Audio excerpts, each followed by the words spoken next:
কি করে ধরলে গো? ওইভাবেই ধরি। কি করে গহরা কেউটে কিভাবে ধরি ওইভাবে। ফোনা তুলছে না তো? কে বললো? ফোনা তুলছে দেখছো না? ওইদিকে যাও, ওইদিকে ফোনা দেখো না খালি।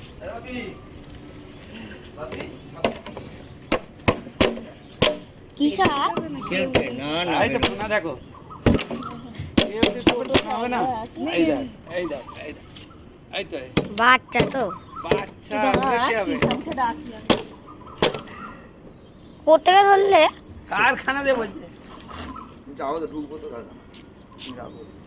তোমাদের বাঁশ খুলছে না? আর টাঙাবে না? মরে গেছে তো। ওইটা হয়ে যাবে সেটা হবে তো। সেট হবে, হ্যাঁ কলমের কাজ করছে বিমল। কি করে ধরলে এটা? ওইভাবেই আমি ধরি। হাত দিয়ে? আবার কি দাঁত দিয়ে ধরবো? এটা একটু খুলুন। ও বাবা। না না এইটাই